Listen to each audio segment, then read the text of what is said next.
Ok, voltamos com o programa Entrevista da Tarde, ao vivo, na sua TV Rio Branco. Agora são 13 horas e 8 minutos. Boa tarde para você que nos prestigia na capital e no interior. Você de Bujari, de Quinari, de Porto Alegre, de Capixaba, Passo de Castro, Acrelândia, parte de Serra Madureira, onde o nosso sinal chega diretamente pelo canal 8.1. Isso mesmo, sua TV Rio Branco, Rede Cultura. Agora muito mais cultura, informação para você e sua família. Tenho o prazer de conversar agora com o apoio do Arasuper e também do Aramix, com o novo secretário de Estado de Produção e Agronegócio, o médico veterinário Edivan Azevedo. Eu falei aqui Maciel porque tem Maciel também, mas ele prefere o primeiro e o último nome, né, secretário? Exato. Seja bem-vindo, secretário. Muito obrigado. Muito obrigado, Muniz. Boa tarde.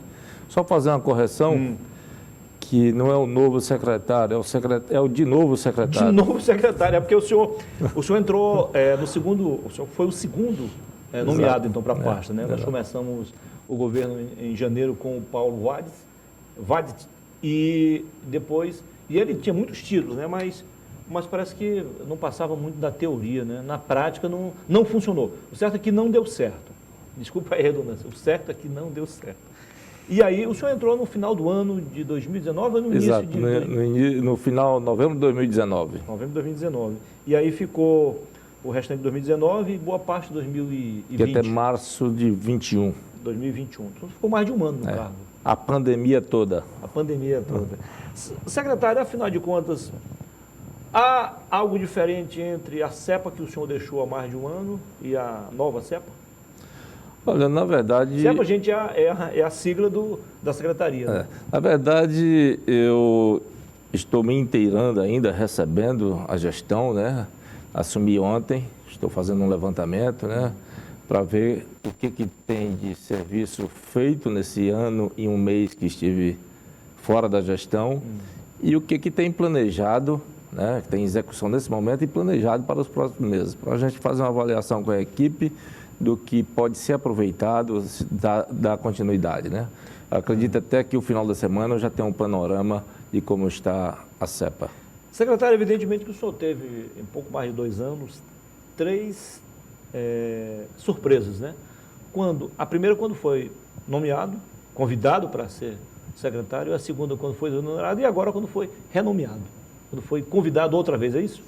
Na verdade, eu sempre digo que eu tenho o privilégio de ter sido convidado da primeira vez e eu fui convidado agora da segunda vez, assumi a primeira vez numa conjuntura política, né, num formato político de apoio ao governador. Isso. Lá na frente isso se desfez, assim mesmo continuei no cargo, porque o governador entendeu que nós tínhamos uma missão maior do que a política para cumprir naquele momento, que era a retirada da vacina de aftosa do rebanho acriano, e isso tem um reconhecimento internacional. Então, o governador nos convidou na época com essa missão e nós concluímos essa missão, formatamos uma nova modalidade de gestão no IDAF, e inauguramos a usina de nitrogênio, que era uma solicitação antiga do setor de melhoramento genético bovino, e encerrei o que me propus a fazer. E aí o governador me exonerou, conversou comigo, exonerou, e agora me convidou novamente para reassumir a CEPA. O que houve de avanço no setor de melhoramento genético, secretário? Olha, a genética do rebanho do Acre, ela vem cada ano se aprimorando mais. É inegável que a bovinocultura, né, a pecuária, é o maior PIB do Estado, né, tem a maior contribuição no valor bruto da produção, em torno de 65% representa a pecuária.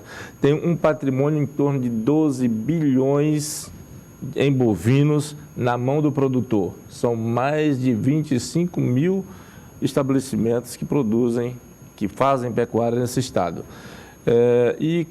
O melhoramento genético tem sido o maior destaque nos últimos anos. E agora, com a inauguração da usina de nitrogênio, que o governador Gladson instalou no Acre, permite, eu arrisco até dizer que é o maior incentivo, a maior colaboração que o governo deu em todos os tempos, é a implantação da usina de nitrogênio, que vai permitir qualquer produtor fazer melhoramento genético no seu rebanho. Onde ela se encontra instalada?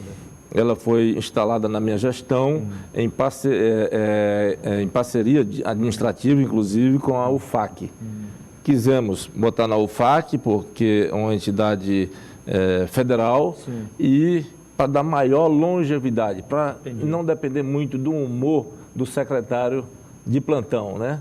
Entendi. Então, independente de qual secretário esteja, a usina está preservada para a maior perenidade. Legal.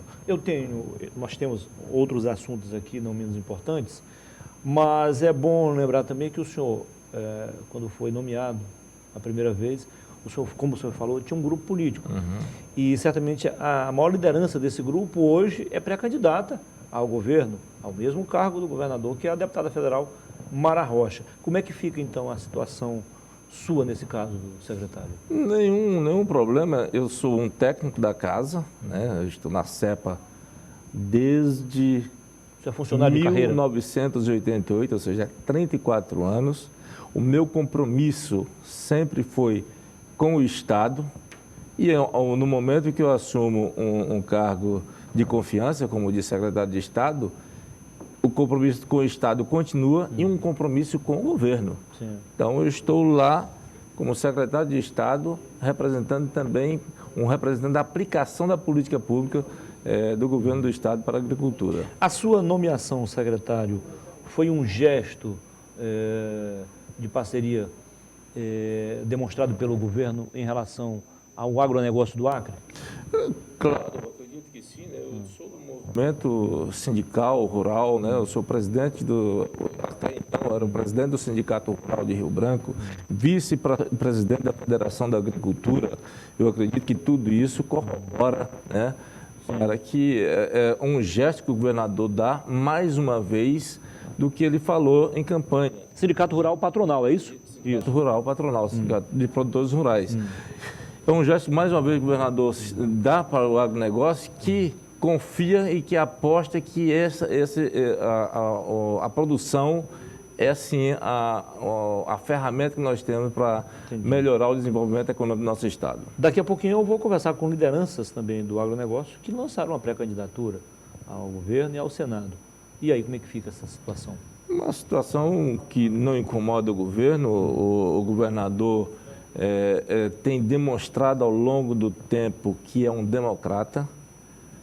E se existe esse movimento hoje, é graças a essa liberdade de expressão que nós vivemos. Se existe uma candidatura num partido, por exemplo, que não tem fundo partidário, por exemplo, o PRTB, e estes estão pleiteando, é porque eles estão muito bem financeiramente, estão muito bem com sua produção alavancada. Isso aconteceu. O crescimento exponencial de produção de grãos aconteceu exatamente durante o governo Gladson. Se nós medirmos a produção de soja de 2018 e hoje, 2022, você vai ver que a curva faz isso. Pula de 50 hectares hoje para mais de 30 mil hectares plantados. Não tenho dúvida que a fotografia do momento é justamente essa. Só que no histórico precisamos melhorar, porque se compararmos com Rondônia, por exemplo, antes de trabalhar seu raciocínio, isso eu ia falando. Muniz, precisa só a gente ver como mudou a paisagem. Sim. Da nossa. Nós temos uma nova fotografia, um novo vídeo. Você pega 317 da divisa do Amazonas, do Pica-Pau, e vai até Brasileia, olhando para um lado e para o outro, você vê lavoura de soja, lavoura de milho, você vê silos sendo erguidos. Então, ver máquinas que você nunca viu no Acre, implementos agrícolas, mudou a paisagem do Acre. A marca forte do café também. Exatamente, o café expandiu. A Acrelândia, o maior produtor de café do estado. E o café está no estado todo já. Tá? Mostra que o produtor está à vontade para produzir. Essas culturas, nenhuma que eu citei, ela é nova no Brasil, ela é antiga, são antigas. Por que não existia no Acre? Isso. O que acontecia antes? E agora existe. Alguma coisa mudou. Claro. Eu vou fazer um pequeno histórico aqui, na sequência uma pergunta. O crescimento do agronegócio no Acre, sobretudo da pecuária, a pecuária foi de, em média, 7% ao ano. Mais de 21% então nesses 3 anos. Alguns setores até mais, certo? Ao passo que Porto Velho cresceu em média 4%, Rondônia cresceu em média 4% ao ano, somando mais de 12% em 3 anos. Ocorre que há 20 anos, pouco mais de 20 anos, o Acre tinha o dobro do rebanho bovino de Rondônia. Hoje Rondônia tem 16 mil cabeças de gados, nós temos menos de 4 milhões, 6 milhões, digo, e nós menos de 4 milhões. Comparando Porto Velho com Rio Branco, Porto Velho tem mais de 1,5 milhão e nós temos pouco mais de 400 mil bovinos. A diferença é muito grande, secretário. É um grande desafio, ou seja, pelo menos voltarmos ao que era antes, pelo menos empatando ali. Nós temos que ser bem realistas. O Acre nunca vai ser Rondônia, em termos de produção agropecuária. Mas já foi mais, né? Por quê? Nós não temos áreas abertas para competir com Rondônia. Como diz, nós temos em torno de 13% a 15% do estado aberto, ou seja, 2,5 milhões de hectares de áreas abertas, antropizadas, né? Onde está a pecuária, está a nossa agricultura, está as atividades rurais, incluindo aí as cidades, rios, estradas. Sim. Rondônia tem praticamente 40% aberto, então em extensão territorial é bem maior do que nós. Rondônia, por exemplo, em áreas agricultáveis, área que pode fazer agricultura no Acre, nós temos, com as tecnologias disponíveis hoje, nós temos em torno de 380 mil hectares. Rondônia tem 4 milhões de hectares para agricultura.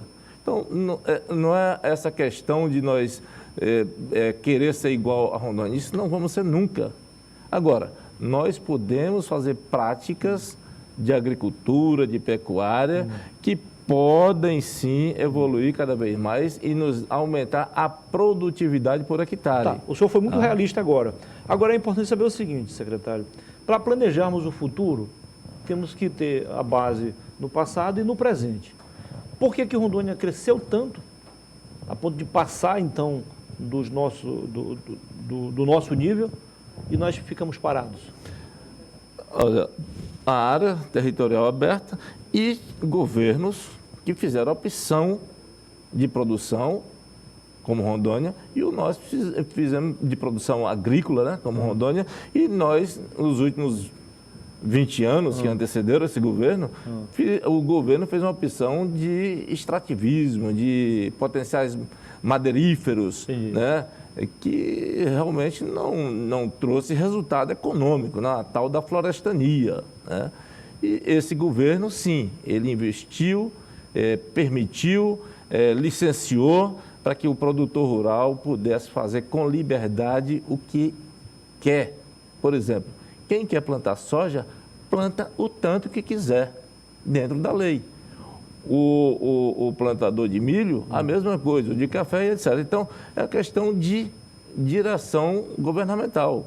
Esse governo, sim, disse que ia fazer uma política aberta, direcionada ao negócio e tem respeitado isso com o eleitorado, com os produtores, fielmente. Tá. Para encerrar a nossa conversa, o tempo passa muito rápido. Na Assembleia Legislativa, na semana passada, precisamente na quarta-feira, foi aprovado o que eles chamam de, a pauta do bezerro. Até que ponto isso é importante, secretário, para os nossos criadores e também para o Estado em termos de receitas? Extremamente importante para o criador, e sendo importante para o criador, para o produtor rural, é importante para o Estado, porque não existe dinheiro público, não existe, o dinheiro todo é privado. Esse privado é que faz o dinheiro público, através de imposto, e esse imposto não é só a venda de um bezerro, é o que fica também na circulação, no dia a dia, o que a cadeia produtiva da carne faz. Então, o governo fez a medida certa, nós estamos com uma produção represada, muito bovino para pouca área, isso, inclusive, evita um crime ambiental. Ou seja, se nós não desovar, no português claro, ou seja, retirar uma parte desse rebanho, nós vamos acontecer um problema sério que é degradação de pastagem. degradação da terra por excesso de lotação animal na mesma área. E, paralelo a isso, pode haver até uma pressão sobre a floresta. Então, o governo agiu corretamente.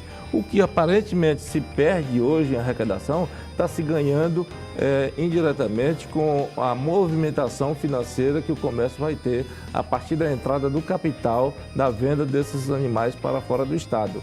Esse dinheiro que o produtor vai receber da venda do bezerro, ele vai ser todo investido aqui, em posto de gasolina, em casas agropecuárias, comprando arame, sal mineral, produtos veterinários, gerando emprego, nas concessionárias de tratores, nos restaurantes, nos hotéis e tudo isso. Então, movimenta a economia, é o ganha-ganha. Rapidinho para encerrar, isso pode resultar numa baixa do preço da carne? Quem manda é o mercado. O que eu te garanto é que a saída ou não desses bezerros não vai afetar nada a produção de carne do Acre e com isso não vai ser motivo a mudar preço, porque gado nós temos sobrando. Se não tivesse sobrando, ele não estaria saindo, né? Legal. Conversei aqui com o doutor Edivan Azevedo, médico veterinário, novo secretário de Produção e Agropecuária do governo do Acre. Secretário, foi um prazer receber aqui. Boa sorte. Uma satisfação enorme. Nessa sua nova passagem pela CEPA. Muito obrigado. Sucesso, tá bom? Muito obrigado. Depois do intervalo, eu volto para conversar com o pessoal também do agronegócio. Agora, mas voltado à política. O agronegócio, que já é forte, indiscutivelmente, quer mostrar sua força também agora no cenário político administrativo. Até já.